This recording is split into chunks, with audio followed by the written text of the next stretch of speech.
The views and opinions expressed in the following program are those of the participants and do not necessarily reflect those of KSMQ Public Service Media Incorporated or its assigns. Welcome to Garden Connections. I'm your host, Stephanie Passingham. Today we're going to explore the world of orchids, and we're here at the Minnesota Landscape Arboretum where we'll meet Jerry Fisher, who knows everything there is to know about this exotic, amazing, beautiful, and sometimes smelly plant. We'll also hear from Chef Stephen Larson. He's going to show us what to do with our garden greens besides making a salad. And finally, we'll be getting into our community garden plot and planting our first seed. I hope you'll stay with us.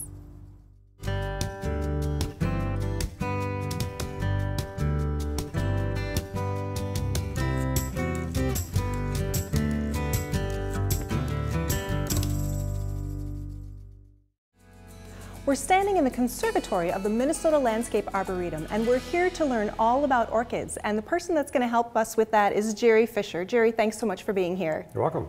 So orchids have this mystique. They're known to be, or at least they're perceived to be, a very challenging plant, very mysterious. Why is that? Well, I think a lot of people think they're difficult to grow and expensive, and they can be difficult to grow and expensive. But today we really understand how to grow orchids easier and simpler, especially for household people on windowsills. So there's a number of different plants that are very easy to start with and grow, and if you do really well with these simpler plants, you can graduate on to more and more difficult ones. To more complex ones, okay. What's your favorite that's on display here? You know, I no longer have a favorite. You don't? I used to love just the lady slippers, and I'm still partial to them, but in the last couple of years I have changed. I've decided I like them all. There are so many that I'm really interested in now that I wasn't before, and I'm seeing qualities about them that really I like, and they challenge me. So. They are real, and so many different shapes, and some that look like they have huge, long, drooping mustaches. What's that one? Yeah, they call those Fu Manchu orchids, long petaled types of lady slippers, actually, from South America. Okay. And how long does an orchid live? I mean, these plants that are on display, are they a few years old? Are they hundreds of years old? Some are a few years old, some might be 20, 30 years old, some might be 50 years old. I've got some in my collection that go back to 1852. Wow. And I know a family has had a Phalaenopsis orchid in their collection since about 115 years ago. And what's the best way to take care of a plant so that it lives that long? What are some of the optimum conditions? And let's talk about light and soil and maybe not soil. Sure.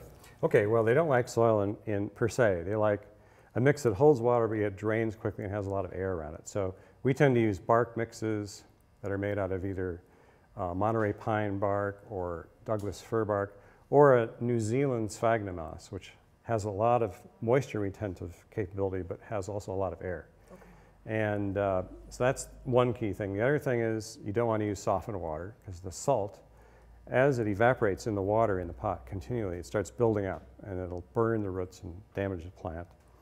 And you want to use really like rain, distilled, or reverse osmosis water, or water that has a low pH of 7, 7.5 at the very most. Got it. And in terms of where people should start, if they're beginning, right, and they love orchids, but they want to start with one that is a little bit more likely to survive their care, where should they begin? I think the easiest one, if you have like an east window or medium kind of light conditions, would be a Phalaenopsis like you see here. Okay.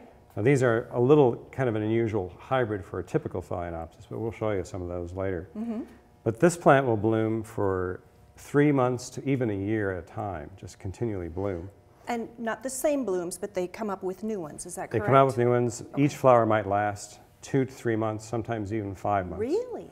And wow. Some of them have nice fragrance too. And they will bloom. You can cut them back behind the first flower when all the flowers have finished on the stem, and they'll branch out in about 90 days, oftentimes. Where like these here's little one, junctures are. Here's one that bloomed last year and we didn't cut it, okay, and now it branched and it's blooming this year. So we just kind of let them do their thing. This remain blank. Right. Sometimes they'll put buds out on the end, but in this case we could just cut it off. Okay. And this one appears to have quite a bit of foliage to go with it. Yeah, this is an old plant. This one's probably about 20 years old, and it's got a lot of leaves now. It's become a very nice specimen. All right.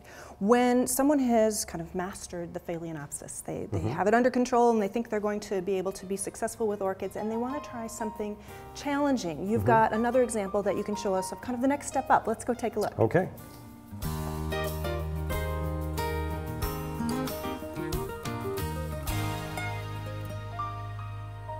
Now, Jerry, these are some that would be kind of the next step up that people would move to once they've got those beginner orchids down. Tell us what we've got here.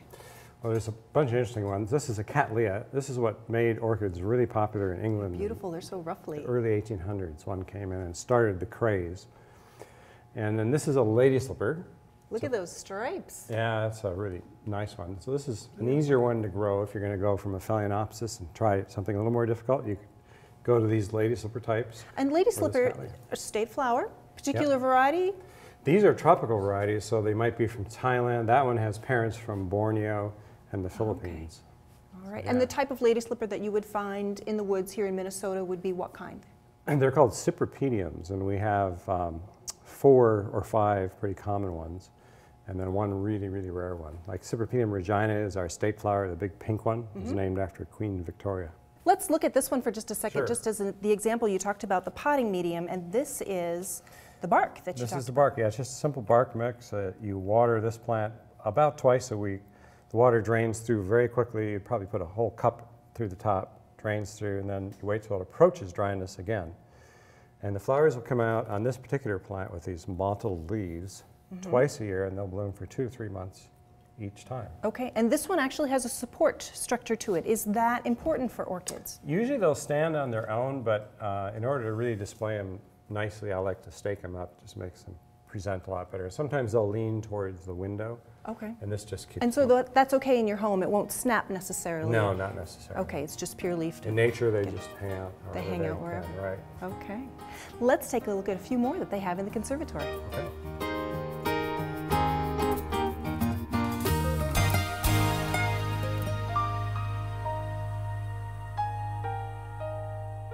So I'm always amazed by how different orchids look and how unusual they are. And this is really, it's so delicate. Yeah, What's this one called? This is a gongora from, it grows in Central and South America, and the flowers look like they could be insects or birds, or a customer came in the greenhouse the other day and said they look like seahorses. Like seahorses, sure, you can see that. A lot of times people see these and are confused by what they are exactly, what part of the plant it is. But again, this is kind of your root structure, correct? Is. A lot of people, when they first see them come out of the plant, think they're flower spikes, but they're not. If they're covered in white or this kind of greenish coating, it's really a surface of the root called velamen, and if we crack one open, you can see that it's Look at that, it's so real bright green inside. Yes. And if you look carefully, you'll see this little wiry Yeah, part. it's almost like a little thread in there. Yeah, that's the root itself. And what happens is when the rain gets on this, it'll turn totally green. Like if you missed it, it'll turn green. And then it slowly absorbs water and moves it up into the plant. So it can take it straight out of the air. So if someone has been so intrigued by what you've shown us here today and they would like to get started with orchids, what should they look for when purchasing their first orchid to know that they're getting a healthy plant? Well, I would always look for strong, nicely colored leaves. This one's a bit yellow, but that's because of the particular species it is. So good turgid leaves, not limp ones. Good flower spikes, and you know, quality flowers like these are really quite unique and beautiful. And trying to buy it from a reputable grower, somebody who knows what they're doing and can give you the information that you need about how to care for the plant properly. And an orchid is, you mentioned looking for beautiful flowers, an orchid is a plant that you would buy already in bloom. It's not like you'd buy a young one and wait for it. Oh no, you can buy them at any stage. Any stage, okay. But I always suggest for your first plants, you buy an adult. Because like any kind of baby, babies require a lot more care. If they don't get it, they perish. They perish. Well, Jerry, thank you so much for telling us all about these amazing and beautiful plants. We really appreciate it. You're very welcome. Well, coming up next on Garden Connections, we're going to get Chef Larson to tell us about how we can use our garden produce in the kitchen. Stay tuned. Hi, I'm Chef Stephen Larson. Welcome to my kitchen at Quarter Quarter Restaurant in Harmony, Minnesota. Today's topic is garden greens. They're not just for salad anymore.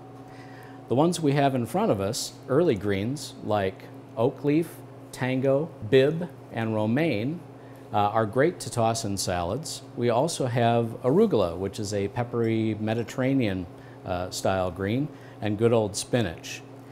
We're going to do a couple of unique things today with these that use Italy as our inspiration. The first dish is a pesto, which we're going to make with the arugula and spinach, and we're also going to add some walnuts to that.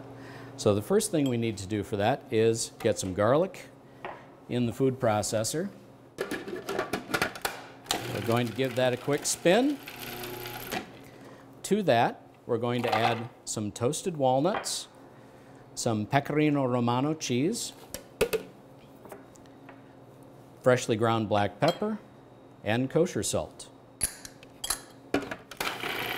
Just going to grind that up until they're nicely mixed and finely ground. Then we're going to add our greens to that. So we need some of that beautiful arugula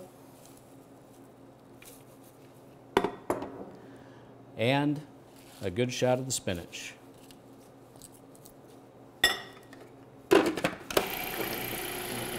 Pesto just means paste, so essentially that's what we're going to do here. We can add our beautiful extra virgin olive oil.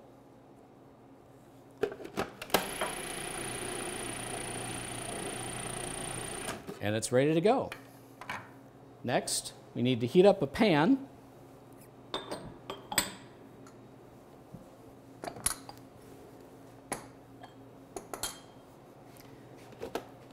And add some of that pesto to it. About a 1/4 cup per person is fine.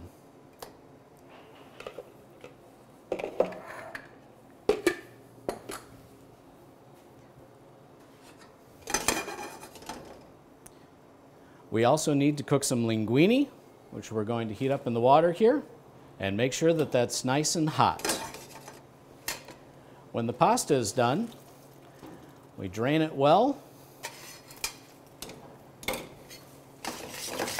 and toss it with the sauce.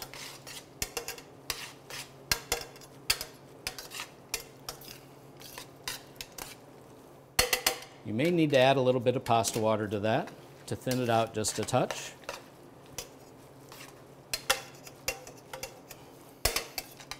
And then into the bowl it goes.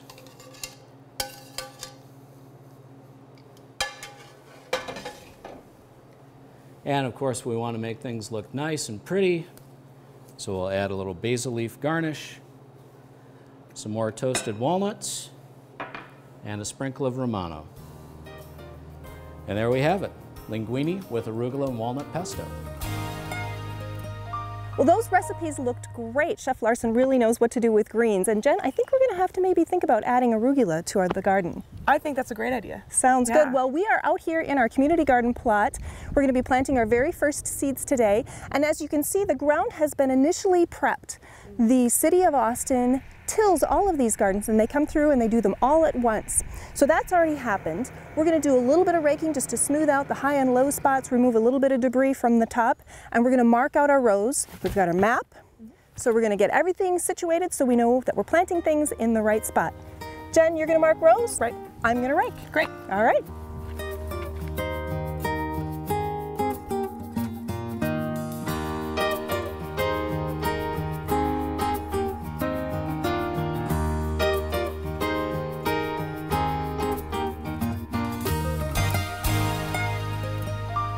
Well, now that we've cleared the debris a little bit, we've marked out our rows, we're ready to start planting.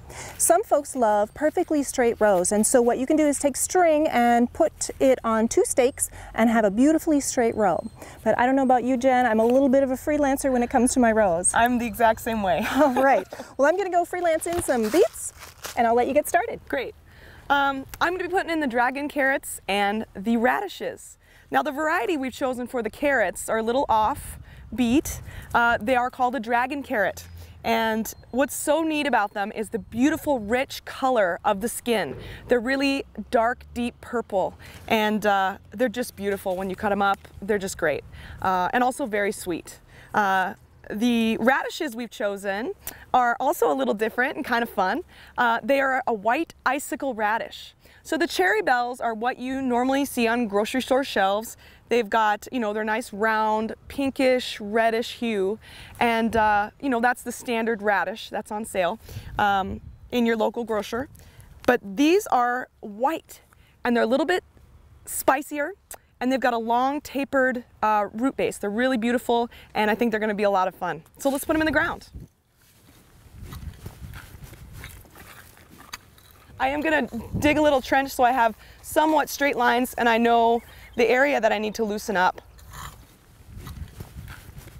So what I'm doing right now is I'm loosening up this dirt in my trenches because it is so tightly packed.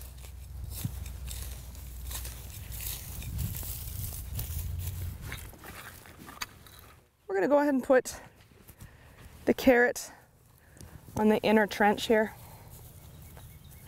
I like to direct seed with just my bare hands. I lose a lot less seeds that way. And we will thin these out as they do come up, so you don't have to be too exact. And with carrots and radishes alike, you only need about 1/4 of an inch of soil over the top. And you just lightly pat them in.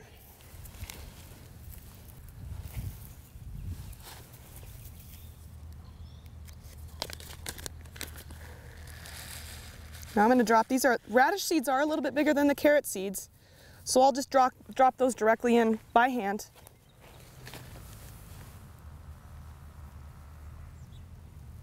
I kind of rub them between my fingers so only one drops at a time.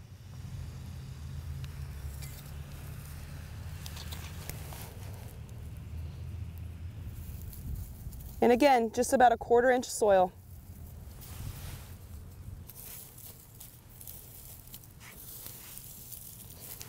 And there we are. So I'm just getting finished with these beets, covering them up a little bit.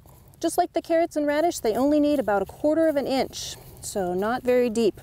What we did is we planted a couple of different varieties. Actually, in our first row here, we did a multiple variety. It's called a gourmet beet selection, and it's got both the Kyoga, which is a candy striped beet, a golden beet, and a bull's blood beet in there. And then in the second row, we did a Detroit dark red. So we'll have lots of varieties of beets. They really are becoming popular in the kitchen. After you've planted your seeds, be sure to water them well. Give them a nice big drink.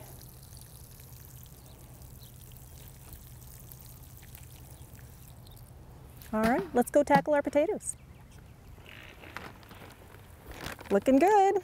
All right, potatoes are our next plant that we're going to put in. And what we've done here is we have loosened the soil a little bit. As Jen mentioned, it's a little bit hard here since it hasn't been used as a garden before, and we're going to try potatoes a couple of different ways. One is we're going to plant potatoes in the normal row fashion where we'll be hilling it up throughout the summertime. Then we're going to try a vertical planting method, which I have read about and I've always wanted to try. And we're going to do that because there isn't enough room in this size garden to really do as many potatoes as I would love to do. It's one of my favorite vegetables, and sometimes when you have smaller space, you have to go up. So let's start right here with the traditional method. A seed potato is simply a potato that has been raised previously, and so you're planting a potato to get more potatoes. What you need is to make sure that you have at least one eye, sometimes 2 or 3 works better, but at least one eye in each section that you plant. So you don't have to plant this whole thing. I'm going to get out my pocket knife here. And we're going to actually cut this one in half, making sure that there is at least one eye in each section. We'll do a few of them here. And it's amazing, you really don't have to put in a great deal to get a potato plant to grow.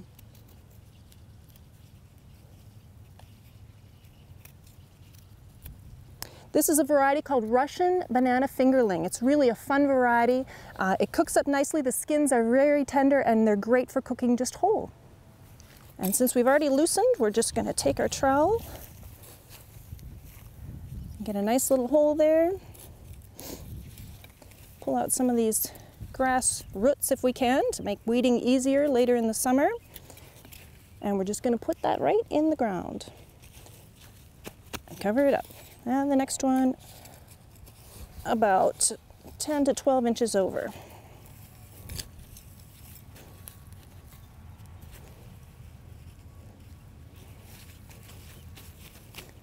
There we go. As the summer goes along and the plants come up, we'll be hilling additional dirt on top. Next, we're going to try our vertical method. All we did here was we took some chicken wire and made a coil, kind of made a cylinder here. And chicken wire can be found at any local hardware store. I loosened the dirt at the bottom and kind of set it in a little bit to give it some stability. We'll pile the dirt up around on the outside. Then what I did is I took a couple of stakes just to kind of anchor this piece. Then we filled the outside with straw, the inside with dirt. And what we're going to do is we're going to take our potato pieces and we're going to put them in the dirt, but as close to the outside cylinder as we can. And the idea is that the plants will grow sideways. The leaves will come out the side and we'll fill this up layer after layer. In the fall, hopefully, we'll just tip it over and the potatoes will fall out. So let's give it a try.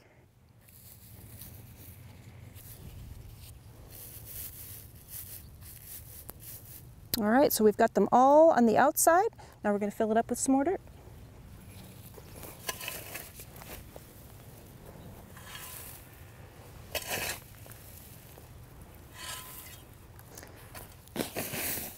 And we'll want to keep placing that straw just on the exterior of the cylinder. The inside will still be dirt.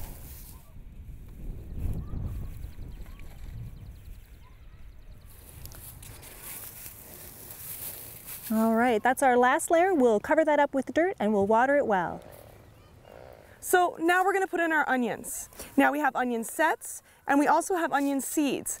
I like bunching onions, like scallions, green onions, for my salads and fresh things. These are going to get bigger, like a storage onion. However, we're not going to grow storage onions. We're going to grow sweet onions. So let's put them in the ground. We're going to start with seed.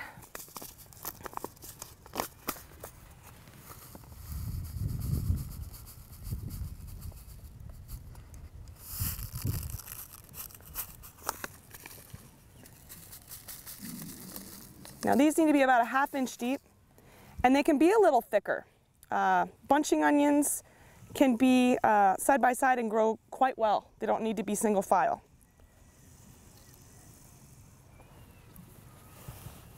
All right. We're just going to cover these up. And again, the seeds don't need more than about a ½ inch. The onion sets are easier to spot, of course. They stick up out of the ground.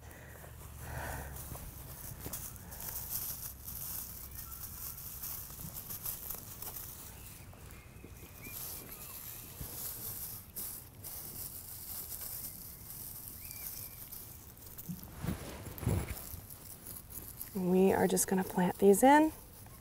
Green tops up.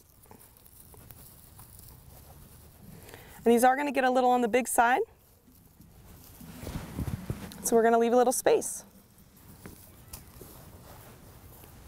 And now that they're in, we're going to water them well, get them going. The next project we have is to put in our asparagus. And asparagus is a perennial plant, so this is going to come up year after year, and it's important to give it a really good start. And a lot of times your nursery center will send you home with instructions on how to get those asparagus plants started in the right way. So the first thing that you need to do is to dig a trench about 12 to 18 inches wide. And then you need to dig it at least 6 inches deep. And what you want to do is to have a little ridge in the middle. And so our ridge, the top of our ridge, is about 6 inches below the top of our soil line. So what we're going to do, and Jen, you can have one of these. Great. This is an asparagus crown, kind of a spidery looking thing. We're going to spread out those legs gently, and there's a center part, a crown to it, and the crown is what we want to sit on that ridge, and then we're going to spread the legs out around it. Kind of give them nice, good room to grow, good root zone, and then we're going to take this loose dirt and spread it over the roots, and only just to cover the crown, not very much at all, so that your trench will still be highly visible. So just to cover it like that, and not much more. And then throughout the season, as Jen is out here in the garden, she'll be slowly covering these up as the tops grow. The tops will grow out of this center crown piece. And then she'll just throw a little more dirt on the top. If she sees they're peeking out a couple inches, she'll cover them up. And then a couple more inches, and she'll cover them up again until eventually this trench is completely full. So it is pretty time consuming, this first getting them in and established. That's right. You definitely want to take your time because asparagus is wonderful, and you want to make sure that your investment, which will take a few years to pay off. So again, just cover that crown just a little bit. Okay, and as with all of the things that we planted today, we'll want to make sure to water this well and then wait for it to grow. The last thing we're going to do today is to beautify the garden a little bit. We have some lovely marigolds that we're going to put around the perimeter of the garden. And garden lore says that marigolds are great for deterring pests, kind of a great companion plant. And while the science may be out on that, we think they're beautiful. And we've got a couple of varieties here. This one, this pretty kind of orange and reddish one, is called Harmony Boy. That's the variety. What have you got there, Jen? This is the Orange Boy. We're going to take these and plant them around the perimeter of the garden.